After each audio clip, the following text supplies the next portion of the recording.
Pán Kňažko, vy veľmi dobre poznáte Paríž, vy ste tam študovali, boli ste tam ako mladý človek. Keby ste porovnali Paríž s Bratislavou, v čom je Bratislava lepšia? No, máte aj iné vtipy, ako porovnávať Paríž s Bratislavou. Viete, keď som sa vrátil z Paríža, nastúpil som na vojnu do Levíc. Zo dňa na deň. Zistil som, aký veľký rozdiel je medzi nočným Parížom a nočnými Levicami. Ale teraz vážne, no tak Bratislava je samozrejme podstatne menšia. Paríž je kultúrna metropola už 10 ročia, možno 100 ročie, aj niečo. Paríž je niekoľko desaťnásobne väčší, s celkom inou tradíciou, celkom iným zázemím, ekonomickým, kultúrnym a tak ďalej. Ale v niečom je lepšia. Mám jedného priateľa, ktorý bol veľmi slušný podnikateľ v Paríži dlhšiu dobu a teraz je stále v Bratislave. A povedal mi jednu zaujímavú vec. Milan, to sme išli po Paríži, v jeho aute, hovoril, v Bratislave mám presne takú istú vzdialenosť do svojho ofisu, ako som mal tu v Paríži. Tu mi cesta trvala 1,5 hodiny, v Bratislave 15 minút. Ja som získal pre manželku a svoje deti viac ako hodinu denne. Tak 2 hodiny denne, keď aj cestu späť počítam. Tak toto je určite rozdiel. Ale je absolútne naivné porovnávať a nezmyselné porovnávať Bratislavu s akýmikoľvek inými mestami. Bratislava je Bratislava a treba sa starať o to, aby bola lepšia, krajšia, čistejšia, bezpečnejšia, aby fungovala. Takže nehľadajme porovnanie, to je ako s ľuďmi. Ako keby sa chcel, ja neviem, podobať niekto na niekoho iného, ako keby sa niektorý herec snažil podobať na toho druhého, ja neviem, aby som sa niekoho nedotkol Jana Lasicu, alebo proste Labuda na chudíka, no to nejde. Každý je svoj, každé mesto, tak ako ľudia, má svoju atmosféru, svoju osobnosť, svoju prítomnosť, budúcnosť a o tu sa treba starať. Takže Bratislava má perspektívu. Vy v svojom programe uvádzate, že chcete dôstojnejšie miesto pre Bratislavu. Ako to chcete docieliť? Takže Bratislava je hlavné mesto iba na papieri. A ja by som bol rád, aby bol hlavným mestom v skutočnosti. Aby tak ako zo zákona si má plniť úlohy v spolupráci s vládou, parlamentom, prezidentom a inými orgánmi štátnej správy, aby niekto špecifikoval, a nikto to neurobil doteraz, čo ja urobím, ktoré sú to tie úlohy, ktoré má hlavné mesto plniť vo vzťahu domov a vo vzťahu k svetu. Koľko stoja tie úlohy a kto by to tak asi mal zaplatiť, keďže reprezentuje štát. Pretože bez metropoly neexistuje plnohodnotný štát. Takže musíme z Bratislavy urobiť mesto, ktoré sa bude svojimi kritériami podobať tým iným európskym. Ako príklad poviem, o 2 roky bude Bratislava predsedať Európskej únie. Keď toto čakalo na Vilnius, tak z vládnych prostriedkov vydláždili prakticky celé mesto. Z ruín postavili znovu kráľovský palác, aby reprezentovali svoju krajinu. My tu máme rozmlátené Rusovce už 10 ročia, áno, chodíme tu po roletách a vládu to nezaujíma. Hoci toto mesto má reprezentovať. To sa akože Bratislavčania majú zložiť na to, na cesty, ktoré používa celé Slovensko a ktoré sú reprezentatívne. Vychádzame, keď hovoríme o financiách, lebo bez peňazí je málo muziky. Povedzme si to otvorene. Bratislava ako hlavné mesto dostáva peniaze z dane z fyzických osôb, dane podľa štatistického úradu. Vieme veľmi dobre, že 10 000 ľudí sa jednoducho nenechali sčítať, pretože to považovali za zásah do svojho súkromia, do svojej osobnej integrity, ale existuje čosi ako register obyvateľov na ministerstve vnútra. To je reálny stav. Čiže Bratislava prichádza o 10 a možno viac miliónov ročne už dlhé roky. Vládne budovy stoja často na pozemkoch mesta. Neplatia dane, neplatia nájomné. V Bratislave pracuje možno 100 000, možno 150 000 ľudí, ktorí nemajú trvalý pobyt v Bratislave, ale žijú tu. To znamená, že treba urobiť nejakým spôsobom, nájsť model, ako týchto ľudí sčítať a jednoducho spoplatniť to, že tu žijú, že používajú opäť tieto cesty, že používajú všetky služby, celý verejný priestor ako Bratislavčania. Žijú, bývajú tu, len de jure majú bydlisko niekde inde. A takto by som mohol dlho pokračovať. Treba konečne urobiť poriadok v tom, aby sa nezneužívali politické nominácie na odborné funkcie. To platilo za komunizmu. A preto veľmi zazlievam aj primátorovi, aj predsedovi najsilnejšieho klubu, pánovi Nesrovnalovi, že za posledné 4-5 rokov toto je ich výsledok. Oni neodsúhlasili výberové konania. Konkrétne tento klub Vtáčnik to dokonca navrhoval, ale potom rezignoval. A dohodli sa, ktorá politická strana bude obhospodarovať, ktoré odborné funkcie. Ani by ste netušili, že vodárne patria nejakej politickej strane. To je absurdné. Kde sme sa ocitli? V minulom storočí, v minulom tisícročí pomaly už však. Čiže toto všetko treba zmeniť. A je množstvo ďalších rezerv, ktoré treba hľadať na to, aby Bratislava sa zmobilizovala. Aby ľudia stratili tú letargiu, do ktorej upadli, pretože zistili, že ich verejné aktivity nevedú nikam. Že sú síce vypočutí, ale obyčajne po funuse. Keď už je územné rozhodnutie napríklad, tak sa bavia o tom, že či tam bude niečo stáť. Proste je to formálne, je to podvod na občanoch od politických strán a ich nominantov. A toto chcem zásadne zmeniť. Stačí hádam na túto otázku. No. Veľký dôraz kladiete na transparentnosť a dodržiavanie zákonov. Ako toto chcete docieliť? No tak, že budem všetko zverejňovať. Tak ako je open government, tak bude otvorené mesto. Nie pro forma a ex post, keď už sa nedá nič robiť. Napríklad tam tie znalecké posúdky a podobne. Ja chcem, aby Bratislavčania do toho videli. Ja chcem, aby poslanci si plnili naozaj svoju funkciu vo vzťahu k mestu a aby kontrolovali 24 hodín denne, čo sa deje. Čo robí ten štatutár a iné výkonné orgány magistrátu, mestských častí a spoločností, ktoré patria Bratislave. Čiže nech kontrolujú. A sám budem vyzývať občianske organizácie a združenia, aby sa na tom podielali. Aby prichytili každého na každom poschodí tejto činnosti, či už v administratíve, alebo aj v iných, povedzme, rozbehnutých projektoch, aby prichytili priamo príčine týchto podvodníkov, korupčníkov. Budem sa snažiť, aby sa znížila možnosť korupcie tým, že sa zavedú jasné pravidlá, že nebudú výnimky pre nikoho, ani pre tzv. Oligarchov, ani pre politické strany a ich nejakých príbuzných alebo rodinky, proste aby to fungovalo pre všetkých rovnako. To je veľmi podstatné. Dobré pravidlá, ich dodržiavanie a zverejňovanie. Ja budem zverejňovať hlasovania poslancov, tak aby to vedeli všetci Bratislavčania, kto je kto. Pretože ako hlasuje, za čo hlasuje, by ste boli veľmi prekvapená, kto všetko hlasoval napríklad za predaj pozemku pod Parkom kultúry a oddychu. Alebo keby ste si pozreli hlasovania tých poslancov, ktorí sa dnes tvária, že s tým nič nemajú.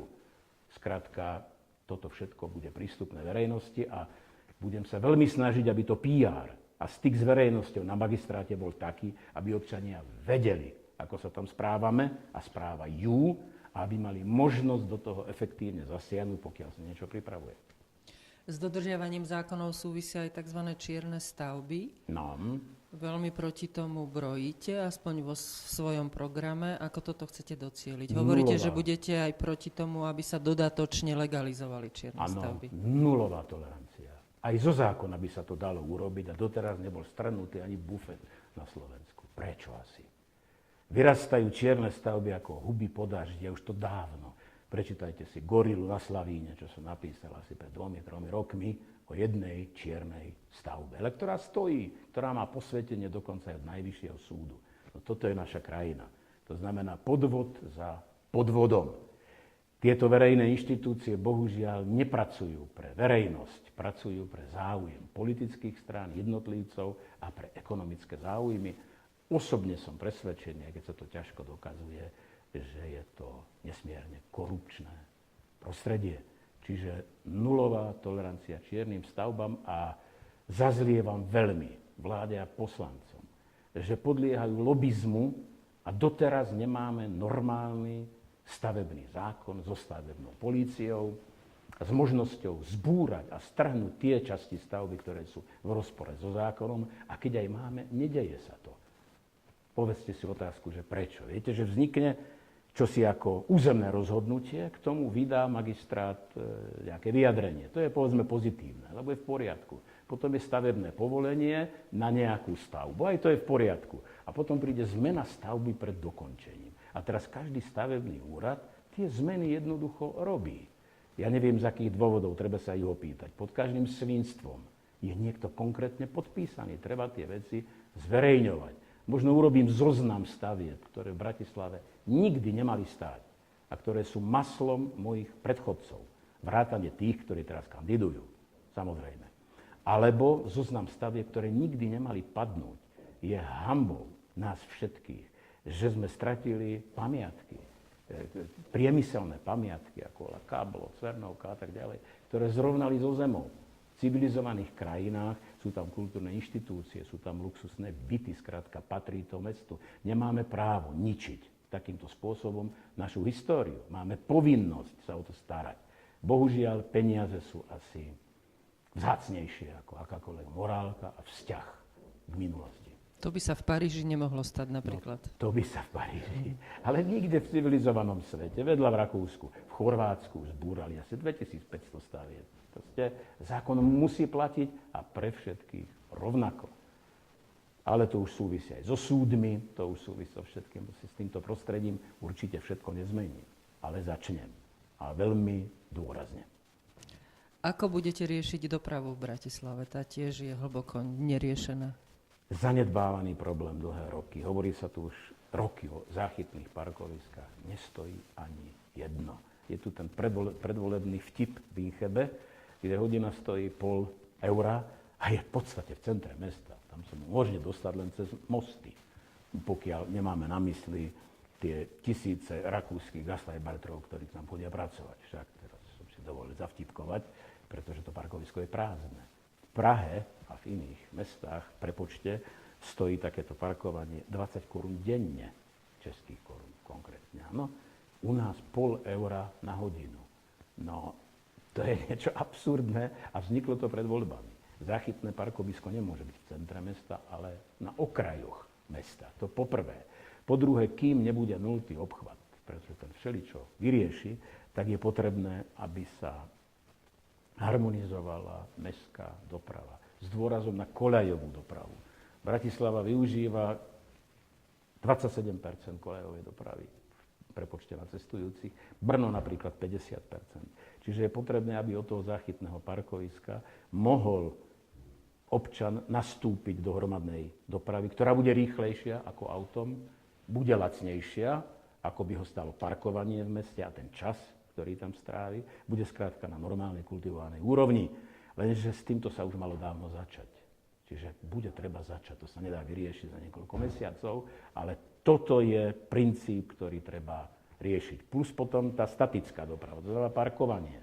Tí, čo tu žijú, pracujú, platia dane, musia mať iné podmienky na parkovanie. Tie budú spoplatnené symbolicky alebo vôbec, ale tí, čo prichádzajú, tak alebo nechajú auto na parkovisku, alebo budú spoplatnení, ale tak je to všade na svete. Takže plus je tu množstvo iných opatrení, ako už 10 ročia platí. Napríklad v Paríži, keď ste to spomenuli, že keď je človek sám v aute, má isté nevýhody. Keď sú traja a viac, má isté výhody, môže v rýchlejšom pruhu a tak ďalej. Čiže treba sa zamýšľať aj nad takýmito opatreniami. Tie centrá miest, a zvlášť v Bratislave, ktorá má veľmi malé historické centrum, vzhľadom na počet obyvateľov, ktorí tu žijú a ktorí sem prichádzajú, sa nedá nafúknuť. Musíme s tým žiť. Ale rozhodne budem proti tomu, aby sa ničila zeleň v meste a stavali sa podzemné parkoviská v centre. Je to absurdné. Posledný absurdný prípad je súd. V diskusii pán Vtáčnik povedal, že to ale nebol len tak, hoci kto to bol krajský súd. A zničia tam tú fontánu, zničia zeleň, ale vraj to vybudujú hore. Veľmi dobre vieme, že plnohodnotná zeleň sa nedá vybudovať nad podzemným Hovoríte parkoviskom. o parkovisku, Áno, ktoré sa má Justičný stavať... palác. A plus to sú ďalšie autá do centra. Nech idú taxíkom, nech používajú mestskú dopravu, nech zaparkujú oproti je podzemné parkovisko. To je podobné zverstvo a zvrhlosť toto. A sa čudujem, že to poslanci odhlasovali, že primátor to podpíše, ako keď v historickom centre priamo hradu si hlbia do skaly poslanci nové parkovisko. Toto hádam ani komunisti by si nedovolili takúto aroganciu a takéto chrapunstvo. Dovolte na záver poslednú otázku, takú osobnú. Vy ste symbolom Nežnej revolúcie, boli ste tribúnom revolúcie. Ako ste sa odtiaľ, ako symbol revolúcie, dostali ku komunálnej politike? Politika len jedna. Je to služba verejnosti. Na akom poschodí, na akej úrovni ju robíte, je samozrejme rozdiel, ale v zásade je to to isté. A okrem toho politiku, či komunálnu, alebo tú tzv. Veľkú, alebo ako ju chceme nazvať, kiež by tá veľká bola niekedy komunálna, ak by to znamenalo, že by naozaj vychádzali v ústrety potrebám občanov. Ale to sa nedeje, ako vidíte. Takže volajme ju komunálna. Nikto ju nemôže robiť sám. Neexistuje odborník na hlavné mesto. To je vlastne malá vláda. To je tím odborníkov a plus k tomu výkonných úradníkov. Len magistrát má 530 zamestnancov, ktorí riadia mesto. Plus je tu množstvo spoločností, ktoré sú z riaďovateľskej pôsobnosti magistrátu. Čiže je potrebný tím odborníkov. A tím odborníkov, ale ktorí sa budú mobilizovať za to, ktorí sa zobudia a budú naozaj konať pre toto mesto a nie pre niekoho iného, ako to často vidíme a v mene záujmu niekoho iného. Čiže priznám sa, že som nemal v úmysle už sa vrácať do politiky, lebo nemám práve lichotivý názor na politické pomery na Slovensku. Ale po prezidentskej kampani som získal istú dôveru. Môžem ju hodiť za plece a ísť hrať golf. Ale ja si myslím, že ju treba vrátiť a že niečo treba zmeniť. A zmením to, čo som vám povedal, ešte mnoho iných vecí. A budem sa usilovať zmeniť vôbec základy toho, že Bratislava je hlavné mesto pre všetkých, iné nemáme. A že musí fungovať. A že spolu sme Bratislava. To vyplýva z toho, čo som povedal, že sám to nikto nedokáže. To je ako s revolúciou. Viete, keby sme boli my sami na tribúnach, tak už sme niektorí v Leopoldove, niektorí v Austrálii a niektorí možno zastrelení, tak ako tie stovky na hraniciach, čo komunistická, teroristická banda postrieľala. Rozumiete? Takže ak to spolu budeme chcieť a budeme aktívni, treba veriť, že sa to podarí a ono sa to naozaj môže podariť. Ďakujem pekne. Ďakujem aj ja.